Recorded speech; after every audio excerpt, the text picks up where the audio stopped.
Do you know who the happiest people are? The happiest people are the people with the most intact relationships. In 2016, I answered God's call to start a ministry that would reach youth with the truth about God's plan for sex and marriage. My name is Enza Cerami, and my passion is sharing God's plan for love and life-giving relationships with teens, young adults, and parents. Join me at happiestpeople.org to find out more information.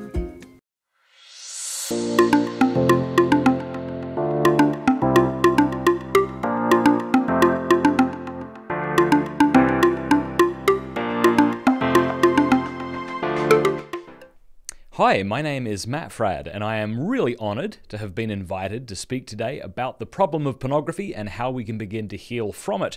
I want to share with you a few myths about pornography to begin with, myths that even many Christians believe, and I'll show why they're false. Then I want to share with you two really helpful strategies when trying to overcome pornography. These were two strategies that when I discovered them, I found them immensely helpful, and they've also proven helpful in the lives of those that I've worked with. And then finally, I want to share with you three really helpful resources for when overcoming pornography. I should say from the outset that this is not a talk just for men or just for young people. This is a talk for everybody because many people struggle with pornography in all walks of life, be they male or female, young or old, religious or not religious. And so I really pray that this will be a help. For the last 10 years, I've traveled the country and internationally speaking almost exclusively on this topic of pornography. I've written books about it, developed courses on it, and so I think I've got some good things to share, and I hope that you'll agree with that by the end of this talk. Let's begin with a couple of myths about pornography. Now, the first myth is one that you immediately know is a myth if you're a Christian, okay? And the myth is that pornography is wrong because there is something wrong with sex or sexual desire or just nudity. Now, as I say, if you're a faithful Christian, you already know that this is false. And yet I think many people maybe still have this as a sort of a underlying reason for being suspicious of pornography. They are suspicious of sexual desire or the sexual act, and therefore say, well, maybe pornography is wrong because there's an overemphasis on sex or something like that. Likewise, enemies of Christians who wish to paint those who speak about pornography from a negative point of view as sort of religious zealots, they'll also say this. They'll say, well, the reason you're against porn is because you were raised in some weird religious home, and that's why you're against it. So it's important that we address this because when we're trying to show why pornography is evil, we don't want to make the mistake of throwing the baby out with the bathwater. So let me say three things real quick. The problem with pornography is not sex, and it is not sexual desire, and it is not nudity. In fact, I would say it's the exact opposite. So it's not like porn is wrong because these things are wrong. Rather, it's porn is wrong because these three things are really good. Sex is actually the first commandment from God to humanity in the Bible. Don't believe my word for it. Feel free to look it up yourself. Genesis chapter 1, verse 28. God says, "Be fruitful and multiply." And as Dr. Peter Kraft once quipped, I do not think by that he meant grow grapefruits and invent calculators. He meant have sex, he meant have babies and fill the world. Sex is good. In fact, if it weren't good, you couldn't make it bad. Do you understand what I mean? If it weren't beautiful, you couldn't make it ugly. You can't make things that are already ugly, ugly. Like if I had a pile of trash next to me, and I said, look at how ugly this is, and you agreed, and then I kicked it over and then said, now look at it, it's still ugly. Very beautiful things, though, can be made very ugly. And I think the fact that sex can be made very ugly is an indirect proof that we should think that it ought to be very beautiful. When two people come together and give of themselves and receive one another, as it were, and new life is created from this, or even if it isn't, this is a very, very, very beautiful thing, the most sacred thing. I mean, if sex was not the most sacred thing that two people could engage in, what on earth would it be? Doing the dishes together? Walks on the beach? Sharing a bed with another person? I mean, these things one could do with a sibling or a good friend or somebody of the same sex, but surely it's the sexual act that is the foundational stone upon which society is built. If you get rid of sex, you get rid of marriage, you get rid of the family, you get rid of society. So sex is so good, we revere it, it is actually holy, and this is precisely why pornography is wicked. That's right, evil. The problem with pornography isn't sexual desire. You ought to be experiencing sexual desire. Sexual desire is a God-given gift that ought to propel us to make a gift of ourselves according to the demands of love and prudence. Sometimes people will maybe think of sexual desire as if it were somehow a sign that one has not advanced in holiness. You know, if only I would pray more rosaries or bathe in holy water. I'm pretty sure nobody says that, but I'm being silly, you know what I mean? But no. Sexual desire is a sign that something's going right. And in fact, we should say that strong sexual desire is not the same thing as lust. It's not synonymous with it. Sometimes people think that it is and say, how can I ever be sexually pure? I have all these desires. Okay, the desires aren't the problem. Lust is a distortion of sexual desire. Lustful actions are actions in which we engage in sexual activity in an inappropriate way. But sexual desire is a good thing. Finally, we should say that the body is good. If the body wasn't good, you couldn't degrade it. If it didn't have any grade to begin with, you couldn't degrade it. We don't talk about degrading, I don't know, bottle caps and phones. We do talk about degrading human beings because we think that human beings have sort of intrinsic worth, unalienable rights. Put it however you want, but we just think that the human person is special because of who they are, and that specialness isn't bestowed upon them by others or by society. And so the reason pornography is wrong, again, is because it reduces the sort of mystery and complexity of the human person to a sort of two-dimensional object for my selfish gratification. And the body is the person. I mean, you don't have a body. You are a body. You are body and soul. Both are equally a part of who you are. Think about the absurdities that would result if you weren't your body. Well, if you weren't your body, if your body was somehow distinct from who you are, then the body would be like a cage or a machine or something like that.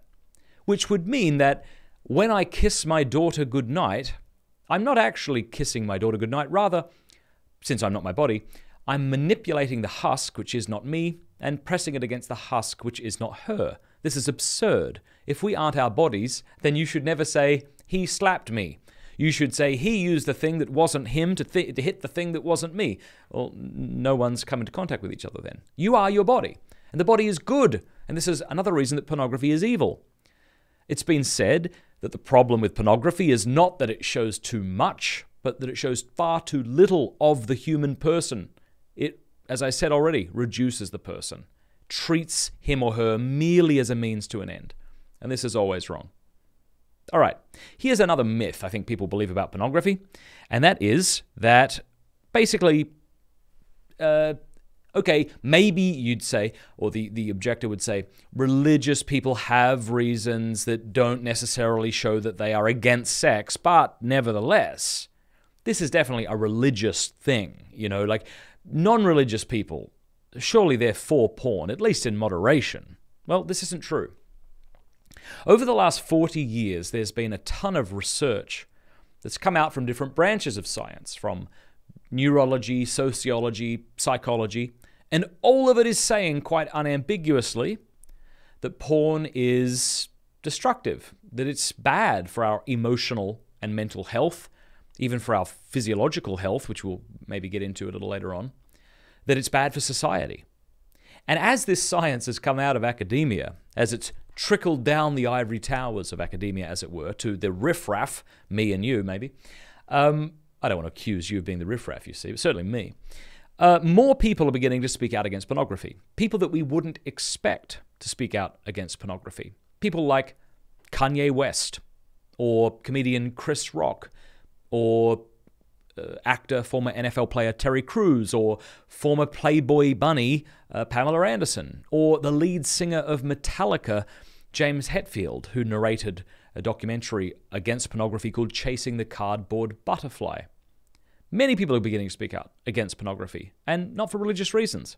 In fact, some of the biggest, I would say the biggest, anti-porn sites and movements on the web are non-religious ones. FightTheNewDrug.com would be an example, or YourBrainOnPorn.com. Your Brain on Porn is actually run by a friend of mine. His name's Gary Wilson, not a religious man. In fact, he said to me that he is left of Bernie Sanders, which is pretty impressive when you think about it. I want to show you his website here, YourBrainOnPorn.com. This is his website, and here, as you can see, he lists the relevant research concerning pornography's detrimental effects. And so, check this out. There are currently 55 neuroscience-based studies on porn users. All but one support the addiction model. That is to say that their findings mirror the neurological findings reported in substance addiction studies.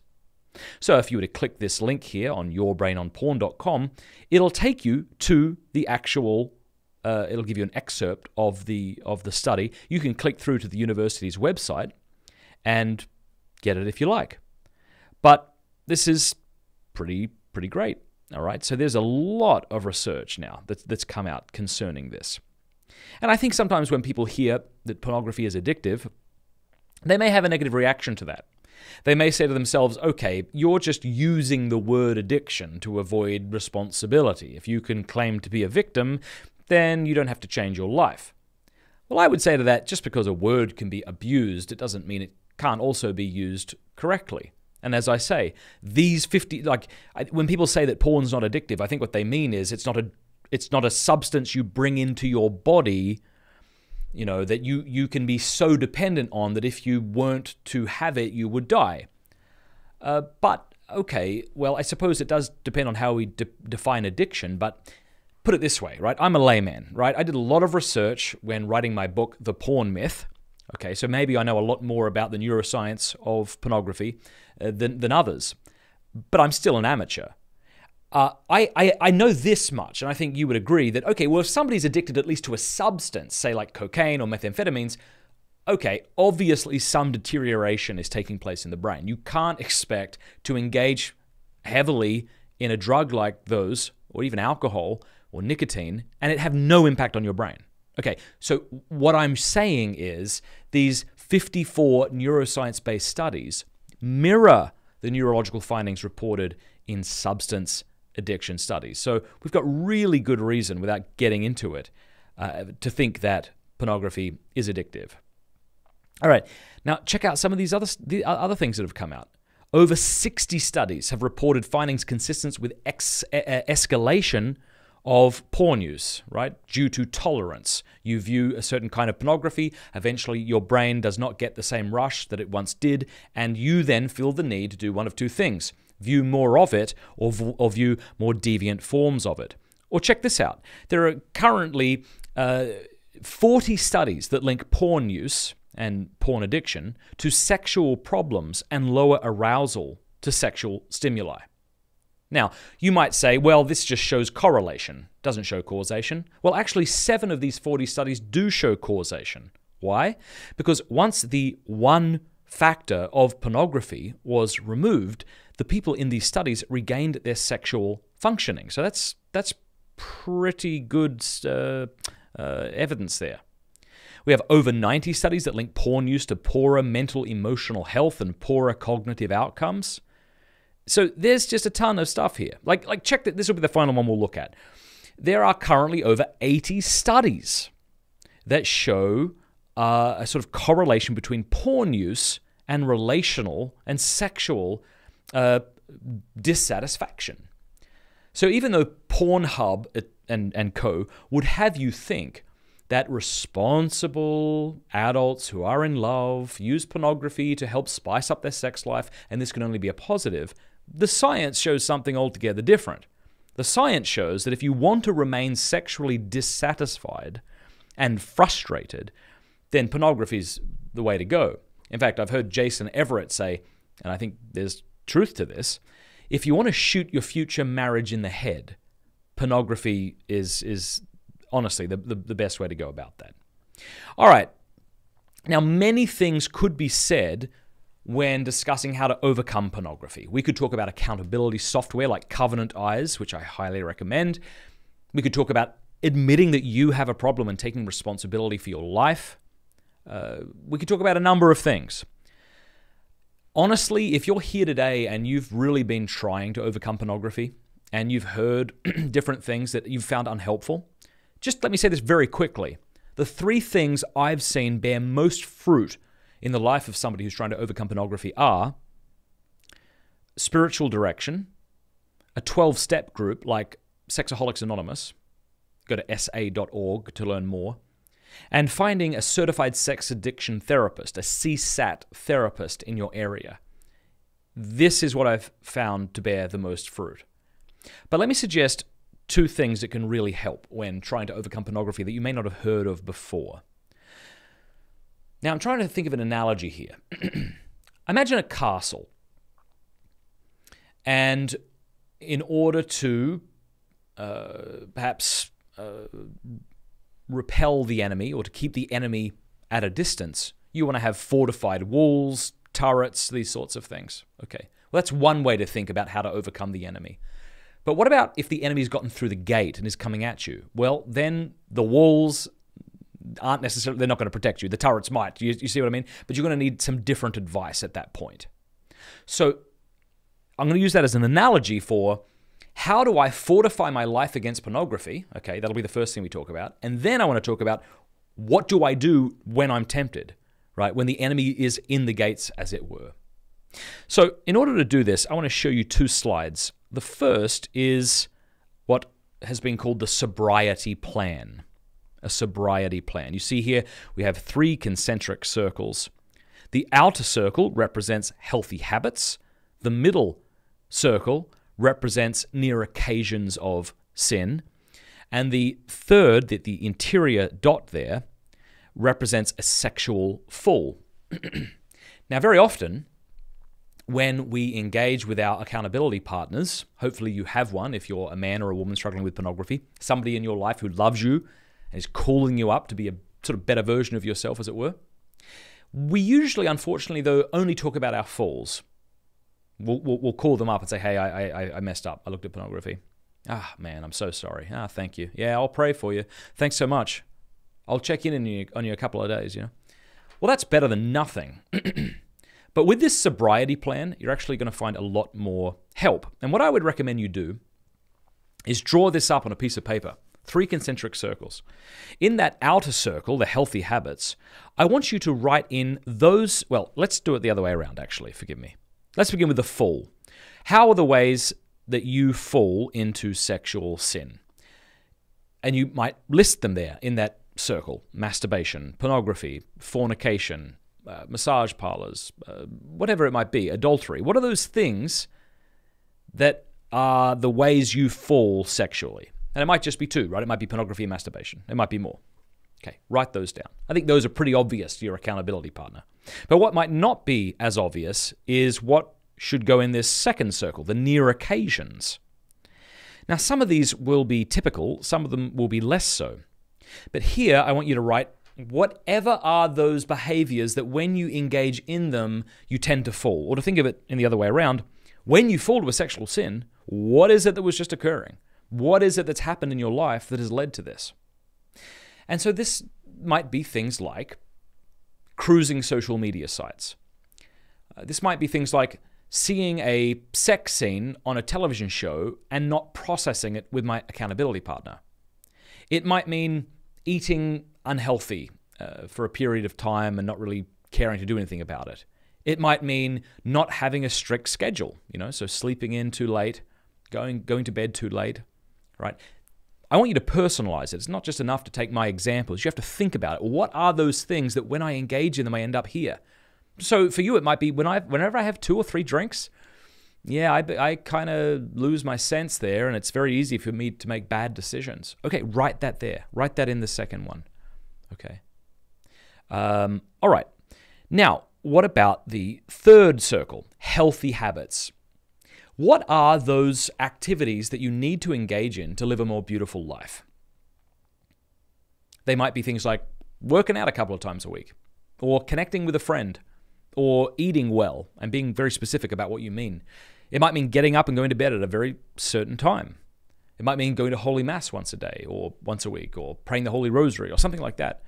What are those activities that you need to engage in to live a more beautiful life? So for you, if being stressed out is what often leads you to looking at pornography, what are some things that you can do to see to it that you're not stressed out?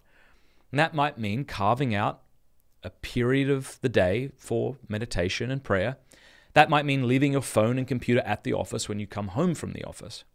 But again, this is going to be very specific to you. So what I want you to do is to draw these 3 concentric circles, fill them out as best as you're able, then go to an accountability partner and say, hey, why don't you do the same, and let's chat about this. Because then what happens is you check in once a week, once a month, whatever. And you say, hey, I'm looking at your sobriety plan, and it says here that you said you wanted to do some of this, some of that, less of this, less of that. Are you doing it? No, I do have to get back to that. Okay, well, let's do it, So that could be a much healthier way of thinking of an accountability relationship and facilitating a good accountability conversation. All right, the next thing I want to talk about is the activation sequence. What do I do when I'm being tempted now? Now, what actually happens when I'm tempted now? Well, Dr. Kevin Skinner, who is a psychologist, suggested a activation sequence. And if you look at this here, you can see that there are 7 points. First, we have the stimulus or trigger. Second, we have the emotional response. Third, we have the first thought. Fourth, we have the chemical release. Fifth, we have the body language. Sixth, we have the battle. Actually, this should be called the second thought. I've mistakenly put the first thought there. And then finally, you have the behavior. All right. So we're going to get into that. But before we do, it might be helpful to realize that in order to be triggered by something, and what do we mean by triggered? What do we mean by stimulus? Well, by trigger, I just mean the thing that gets something else happening, right? So for you, what is your trigger? Well, it might be seeing a sex scene on television. It might be being, seeing, maybe even having a computer with not having accountability set up on it yet. But in order to be sort of susceptible to these triggers, it's like we have to be in a particular emotional state, first of all. Right, and so if you're, and this is usually, the acronym is BLAST. If you're bored, lonely, angry, stressed, or tired, right, blast in American, bored, lonely, angry, stressed, tired, you're in a much more sort of susceptible state to being triggered by these certain things. And I just gave 2 examples, right? A sex scene, this is an obvious sexual thing that could trigger me to look at pornography. But then I also mentioned a non-sexual thing, a computer without accountability or filtering software. Maybe it's a new phone you get or a new computer that triggers you. There can be many different triggers, and it's really important that you think about what they are for you and then write them down. Okay, so the trigger is what is going to lead to the behavior. Okay, so I think we all know this, right? When we experience a sexual fall, one of 2 things have happened. We were triggered, that is to say the thought got in our head, the motor was going, and then we looked at porn. What we often don't realize is that we have these 5 stages in between these 2 bookends, and by examining them, we can write, as it were, a deactivation sequence. So this is going to entail some serious personal reflection on your part. As I said earlier, it's not enough for me to tell you what to think. This is for you to reflect upon yourself. So what are your triggers? What are they? Write them down. It could be being in a hotel room, because maybe you've acted out sexually in a hotel room before. Maybe it's the sense of anonymity that leads to you acting out. If you've actually been sexually abused in the past, it might have to do with something in that regard. For example, I once heard from a psychologist, somebody she was seeing, this man was turned on by down jackets. Now that sounds really funny, maybe. Why on earth would anybody be turned on or triggered, rather, by a down jacket? Well, because this person was abused as a child and there was a down jacket in the room and he's somehow made this connection. Now, it may not be that mysterious for you, but you should be writing them down. What are your triggers? And then the second question is, what's my emotional response to the trigger? I might feel anxious. I might feel excited. I might feel curious. Now, this second thing, the emotional response is coupled with the first thought. So as I'm triggered, I have this thought that is simultaneous with that emotion, right? So I might think to myself, and here's a couple of examples, no one's in the house right now. I could look at pornography, right? And I have feelings of both maybe curiosity and anxiety and excitement and expectation along with a first thought. So what are your first thoughts? When you are triggered to look at pornography or act out sexually, what is it that you think? Right? It could be like, okay, I won't look at any of the bad stuff. I'll just do this right now and then get to confession, you know? Or maybe you've fallen already and you think, well, I'll look at pornography and then go to confession, and I'll look at it again because I already looked at it an hour ago, and so I'm triggered again. So I'll just look at pornography one more time, and that way I get to go to confession, and it's not as embarrassing to say it all in one thing, right? So I'll do that. After the first thought, you have the chemical release. So once you begin to entertain how you will act out sexually, your body begins to prepare for climax. Okay, and I think for me, honestly, just to be honest, when I was a kid, if I felt like I was in trouble, if my parents were upset with me, if I got bad grades I felt like I was a disappointment in some way, that would be a trigger for me, And honestly, like now, I think for many of us this is the case. What triggers us may be things that triggered us back in the day when we first looked at pornography. So how do I feel now when I feel like people are upset with me, or I'm a disappointment, or I'm failing? Yeah. So that's why it's very important, because then the body begins to prepare for sexual arousal and climax. And if you've been masturbating since you were a child, your body knows what to do. It's almost like Pavlovian conditioning, yeah, at this point. So the body begins to prepare for climax. Okay. Now, Dr. Skinner says it's at this point that you have almost certainly hit the point of no return. If you get to that point where the body is essentially doing a chemical dump, right, of different hormones and neurotransmitters that are going wild in the brain, right, the body is now preparing for climax. And at this point, you're probably going to fall. That's what he says. We'll get back to that in a moment. Now, the next thing that happens is the battle, also known as the second thought. And he calls this the brain's backup system, right? It is there so that you do not just slide into a behavior, right? You put on the brakes, as it were, or you are tempted to, as you consider the alternatives. All right, so this is the second thought, which is called the battle, because here you have competing thoughts. Gee, should I really be doing this? Is this something that'll make me happy? I've done this before. It hasn't made me happy then. Why would I think it would make me happy now? Or I don't have to do it. I haven't gone that far. I can still get out of this if I want to. Or it might be things like, I got my kids sleeping in the next room. I don't want to be this kind of mother. I don't want to be this kind of father. This isn't who I want to be. Right? So those would be thoughts against the act, right? But then you're going to have, and that's why it's called the battle, thoughts for the action. Thoughts such as, one more time's not going to hurt. Or I'm not going to go to the really bad stuff anyway. Or I've had a really stressed out week and I kind of deserve this. Like, it's understandable that I'm doing this, right? Or if my spouse was more sexually available, I wouldn't have to do this. But she's not, so I do. Essentially blaming our spouse, you see. Not a cool thing, but maybe something you do. It's really important that we be honest with these things. Again, you're not writing these things down so you can feel better about yourself. No, you're writing these things down to see why it is you've done what you've done and why you continue to do what you do. All right, this is going to be really helpful for you. So maybe even take it to prayer and write it down. Be as thorough as you can. Now, Dr. Skinner says, whatever thought wins, the behavior follows.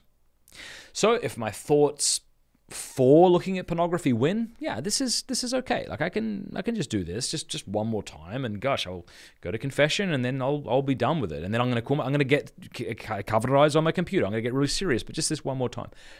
If that thought wins out, then you'll do it. It's like your brain authorizing you to do or not to do. And I think that's important to recognize that whenever we do act out sexually, the brain has to authorize that behavior. We come up with some way of justifying this behavior. So it's really important to say, well, what are those thoughts that I have for and against? Now, if I think, gosh, I don't want to do this, I got to stop right now, and I walk away, well, then that thought won, and therefore the behavior ensued, okay, followed. So stimulus or trigger, then the emotional response, first thought, chemical release, body language, the battle or the second thought, and then finally the behavior. I think that if you were to really spend some time with these two diagrams and be very honest about your own experience of the things we've shared, that would go a long way in helping you be free of pornography. I want to close by suggesting some resources that I think will help you tremendously. Okay. The first would be getting my book, The Porn Myth. This is a non-religious response to pro-porn arguments. There's no talk of Christ or sin or confession. There are no scripture verses cited. And I did that because I thought, just like you can make a sort of logical and scientific case against abortion, we could do the same thing against pornography. So there's a lot of research that went into this book. As you can see here on Amazon, 222 ratings, 4.5-star reviews. Pretty proud of that. It's also on Audible if you want to listen to it. Now, what's cool about this book is 100% of the royalties go to help sexually trafficked victims in San Diego. There's a group called Children of the Immaculate Heart who are doing phenomenal work, and 100% of my cut goes to help them. So in getting the book, not only will you be educating yourself, you'll also be benefiting them. So check that out, The Porn Myth. I have to say, I am really proud of that book. It took a lot of time and a lot of research, and we've got great endorsements from neuroscientists and psychologists and former porn performers. So check that out. Okay, then the next thing I would suggest, if you're a man, and then I'll give you suggestions if you're a woman, is my course, strive21.com. Strive21.com. This is a 21-day course that will help you break free of porn. Basically, if you and I could have a coffee for 21 days, what would I say to you over the course of those 21 days? This is what I say. Because you can't say it all at once. It's very difficult. There's a lot to say. And so this will help you take your time to recover from pornography. Now, it's 100% free. And you can be as anonymous as you want. We have over 20,000 men going through the course right now. And so there are many men that you'll be engaging with. This is a really excellent course. It's very well produced. And every day there is a challenge for you to perform. And none of it's too strenuous. We're not saying, give up hot showers or something like that. But we are saying things like, find an accountability partner today before you progress, or whatever. There's 21 challenges, obviously, so there's more than that. Strive21.com if you're a guy. Finally, I would recommend that you check out Magdala Ministries. This is run by a friend of mine who herself struggled with pornography as a child, and she wanted to help other women. And so when you go to Magdala Ministries and sign up, you click join a group here, and then you put in a little bit of information about yourself, and you will be put into a small group, a small video chat group with other women who've also struggled with porn, or who are, and who want to help each other. It's really cool. MagdalaMinistries.org. Magdala, M-A-G-D-A-L-A Ministries.org. Please check them out. I want to thank you very much for your time and attention. I hope that this has been a helpful presentation, and may God bless you.